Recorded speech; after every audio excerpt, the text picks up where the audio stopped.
Hello, YouTube, and hello, world. My name is Zane, aka The Gambit, and you have now tuned in to Zane's Zone.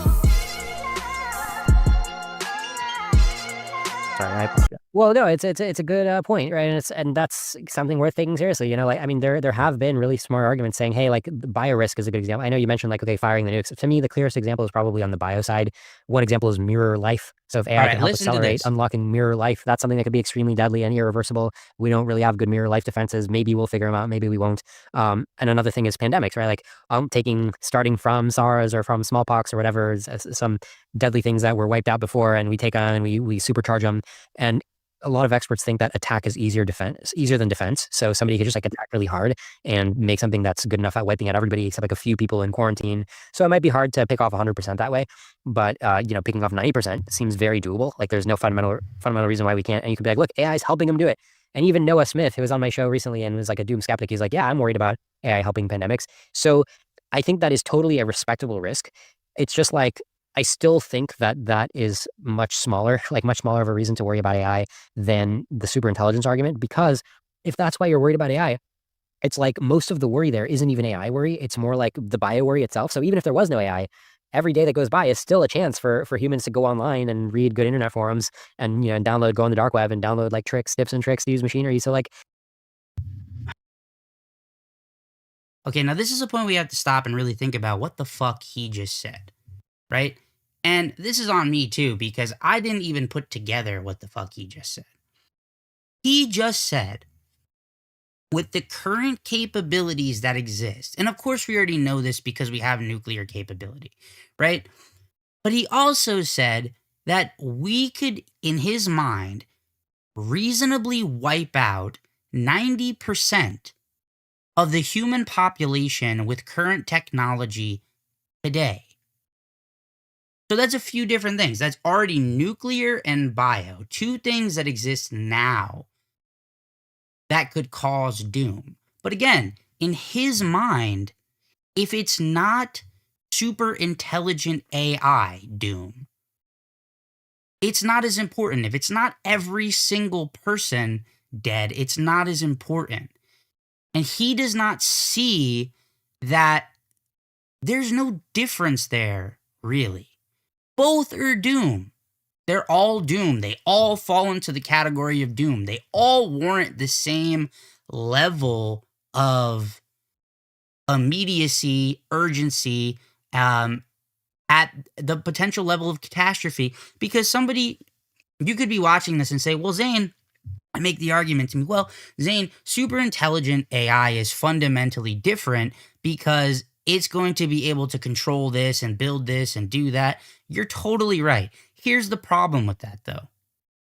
It's not going to matter if damn near everybody's already dead anyway, because what we're afraid of is ultimately that same end goal. If it fucking kills everybody now or kills everybody later, we're all going to be dead. It's not going to matter if the thing goes off and builds fucking Dyson spheres in fucking space. We're all dead. So not taking the threat seriously now is totally fucking ridiculous, right? It doesn't make any sense. And that's what I'm saying. And so when you listen to him say in such a flippant, blasé, nonchalant way, oh, well, yeah, I don't really see how you could fully pick off 100%. It's like, what the fuck, dude? What are we talking about here? And so I will give him some credit on the, well, it's not really AI at that point doing it.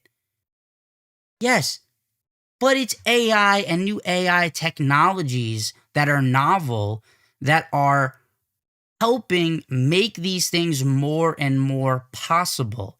Again, I mentioned jailbreaking, right? Imagine if somebody fucking jailbreaks a model and wants to do X, Y, and Z, right? And he just admitted you could wipe out most of the population that way. Then the next thing is using AIs to create nasty viruses. Okay. And the problem with that is that just requires one crazy guy with a grudge, one guy who knows a little bit of molecular biology, knows a lot about AI, and just wants to destroy the world. You can now create new viruses relatively cheaply using AI. And you don't have to be a very skilled molecular biologist to do it. And that's very scary. So you could have a small cult, for example, A small cult might be able to raise a few $1 million. A program for a small group of scientists to make a virus that they could, I think they could, yes. Now, they'd be worried about retaliation. They'd be worried about other governments doing the same to them. Hopefully that would help keep it under control. They might also be worried about the virus spreading to their country. Okay. So, yes, maybe it's not all AI, but so the fuck what? We should care that AI capability is now in the fucking ecosystem that everybody has access to and is not being properly regulated. That thing has the capacity to tell you how to do that. They don't know how to take that out of there.